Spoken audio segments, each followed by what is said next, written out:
ओम श्री सिद्ध भैरवाय नमः. बघा, आज आपण काय म्हणतो, अध्यात्माला मानत नाही, पण मी सांगितले देवकडे आपल्या हृदयात आहे, चंद्र सूर्य हवा पाणी.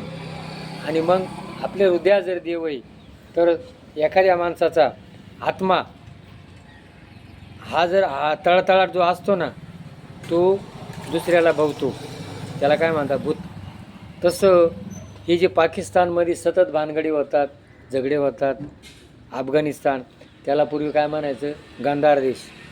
आणि त्या गांधार देशामध्ये ही जी महाभारतामध्ये धृतराष्ट्र जो आहे, तर धृतराष्ट्राच्या तिथून तो आंधळा होता आणि तिथून जी गांधारी ती लग्न करून आणली भीष्माचार्याने.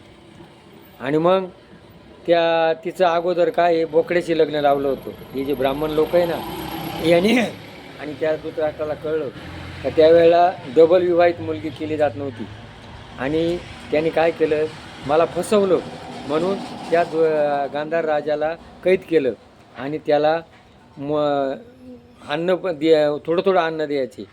आणि मग त्यांचा जो मुलगा होता शकुनी, तो बारीक होता आणि त्याने त्या शकुनाला ते मिळलेलं अन्न द्यायचे. आणि मग तो अन्न पाण्या वाचून तिचा गांधारीचा बाप मेला. मरताना त्यांनी मुलाला सांगितलं, यांनी मला अन्न पाण्यामधलं यांचा संपूर्ण वंश नाश झाला पाहिजे.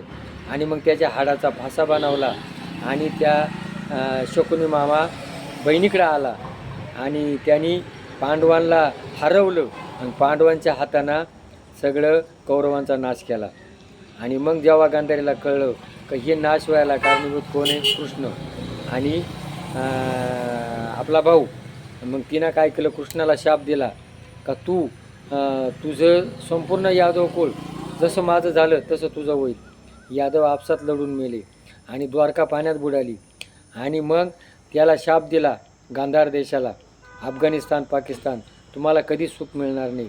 आणि मग आजही बघा अफगाणिस्तान पाकिस्तानमध्ये सतत लढाया होतात.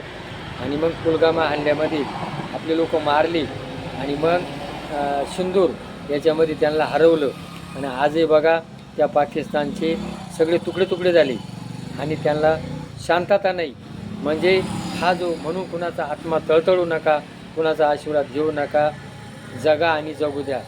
ही आपला धडा घ्या आणि तुम्ही जगा आणि दुसऱ्याला जगू द्या.